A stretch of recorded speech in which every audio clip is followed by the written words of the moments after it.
la famille Perrin, les deux mots ont leur importance. Parce que les Perrin, c'est des gens installés à Châteauneuf depuis le début du XXe siècle. Nous, on a bien sûr connu Jean-Pierre et François, deux frères qu'on salue d'ailleurs. Et aujourd'hui, c'est leurs 7 enfants. enfants. C'est leurs enfants travaillent qui sont en tous charge. Tous. Dans l'activité, soit certains à Beaucastel, d'autres ont créé Propriétés des nouvelles viticoles propriétés, et négociants. des nouvelles affaires. C'est vraiment formidable cette invention, cette création et cette fidélité au terroir et aux grands vins de la vallée du Rhône.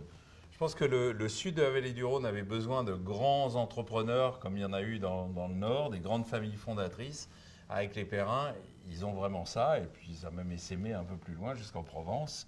Mais c'est vraiment aujourd'hui une famille absolument exemplaire. Oui.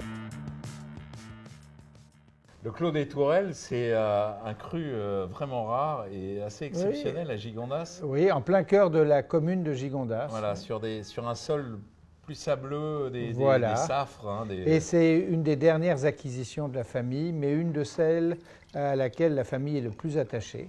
Oui, parce qu'on imagine toujours que Gigondas, c'est des grenaches puissants, intenses. Là, c'est vraiment la finesse des grands terroirs de Safre. Et regardez cette et couleur. Une vinification bourguignonne, c'est-à-dire en raisin entier et à la bourguignonne. Et c'est des très vieux grenaches. Voilà, hein, et il y a une parcelle délicatesse et un parfum d'une finesse. Il n'y a pas beaucoup de Gigondas qui soient plus fins que ça. Il n'y en a quasiment pas. C'est aristo.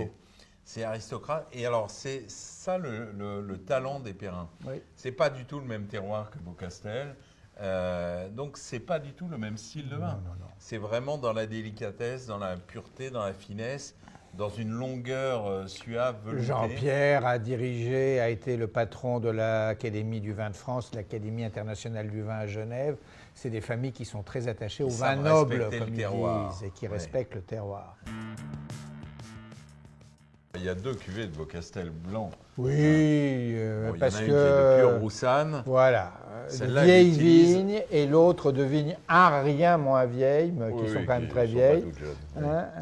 Voilà. Et qui utilise un éventail plus large. Un éventail plus large de cépages, mais avec une grande dominante de Roussanne, car l'introduction de la Roussanne à Châteauneuf-du-Pape, c'est à Beaucastel que ce cépage est arrivé pour la première fois. Alors, ça fait partie des vins sur lesquels on pourrait s'arrêter pendant des heures pour ressentir tous les arômes, parce qu'il y a une telle variété, une telle complexité. Une telle complexité.